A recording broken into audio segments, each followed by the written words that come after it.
Welcome back into the Sports Source. This segment brought to you by Benedict Construction. When it comes to custom remodeling, whether a bedroom, a bathroom, a kitchen, a deck, or a whole home, call the guys who specialize in custom designed remodeling work. You got a toothache, you go to the dentist.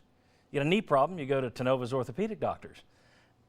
If you need a house remodeled, go to the guys who work on remodeling all the time, the specialists at Benedict Construction. Okay, now, over the past few years, over the past few weeks for that matter, I've been told this show is way too negative. We said a few weeks ago after the South Carolina game that the clock had started on Butch Jones. Okay. I've been told also in the last few weeks that we're way too positive. We carry water for Butch Jones because we put up numbers that sometimes show it's not as bad as people think. Look, we're just going to give you numbers in this segment. It's up for you to decide. My guess is if you think we're too negative in this segment, you're pro-Butch. If you think we're too positive in this segment, you're anti-Butch. These are just numbers. We ran the numbers to see how things turn out. We've used them not knowing how these things would turn out when I start going into them. We use them either way. So some good, some bad. We'll run through them right now. Let's start by looking at how Jones stacks up against previous Vol coaches, all right? I wanted to see previous rebuilding jobs. We're going back only to 1964, last 50 years or so. All right, you see there, and these are only coaches who lasted 4 seasons at Tennessee. Doug Dickey, Bill Battle, Johnny Majors, Philip Fulmer, Butch Jones. Winning percentage the previous 4 years. No one took over a worse program than Butch Jones in terms of those winning percentages. Now, there can be things deceiving there. Bill Battle didn't leave a lot of talent for Johnny Majors, for example. But then you look at the wins, the first winning percentage the first 4 years under that coach. Doug Dickey with a huge improvement, 149 percentage points, okay? That was his improvement. Bill Battle went up 40 over Dickey. That didn't turn out well, so it can be a little misleading there.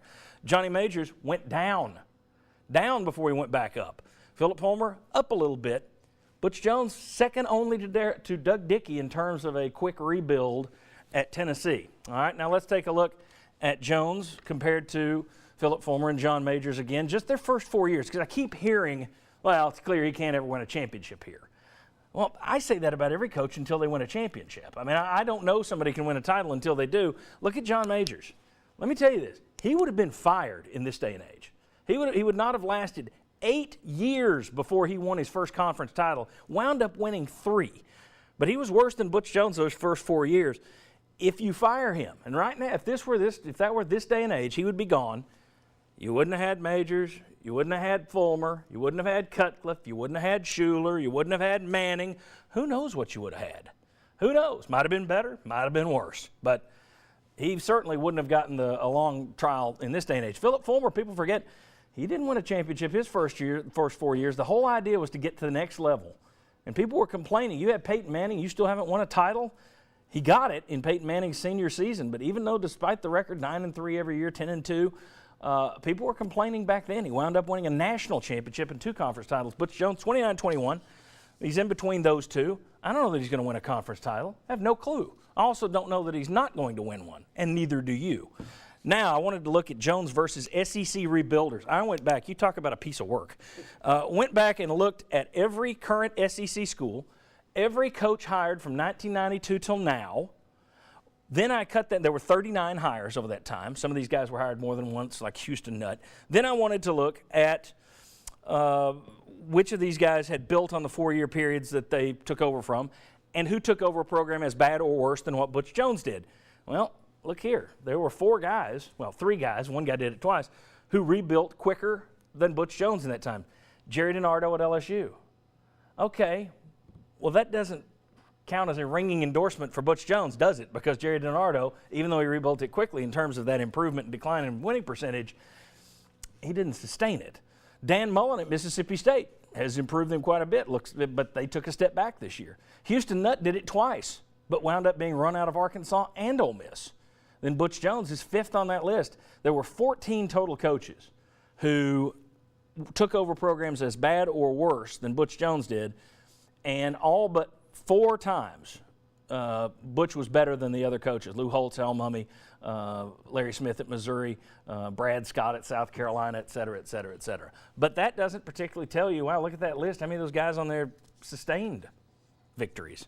All right, so finally I want to take a look over at the big board, the Benedict Construction big board, where Chuck Cavaleris is standing. And what we did, You might be familiar with this kind of graphic. We do this every spring when we look at the NFL draft from Tennessee. We break it down by 4-year periods because like a stock exchange goes up and down all day, you want to see the trend. So what I did was just looked at the winning percentage over 4-year periods. What you see on that far side, 1989 to 1992 is actually all the way over the wall. There you go.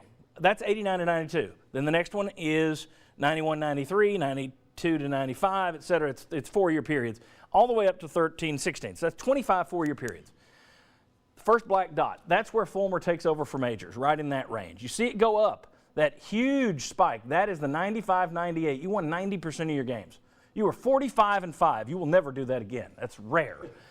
And then you got a lot of people saying, we need to bring Fulmer back. Okay, well, look at the chart. You see the trend line, and from that black dot down to there, that was Phillip Fulmer. Then you take over with Kiffin and Dooley, and you bottom out. And then Butch Jones is hired. Now, look, I understand you may not think he's going to win a title. I get that. But at the same time, I see only 2 places on that chart in the last 25 years where the stuff went up. From Majors to Fulmer there, and right now. So, interesting, you see the gray trend line that shows where Tennessee football was and where it's been over the last 25 years. Who knows where it's going to get back to. But in the next segment, we are going to discuss the panel. Butch Jones is not going to be fired. There's no AD to fire him. He's got a huge buyout, and he's won 8 games, may win 9. You can forget it. He's not being fired this offseason. Knowing that, and most people do know that, they're still loudly working against him on Twitter and talk radio. My question is, why? What does that achieve? What is the goal? We'll discuss that. Come on back on the Sports Source.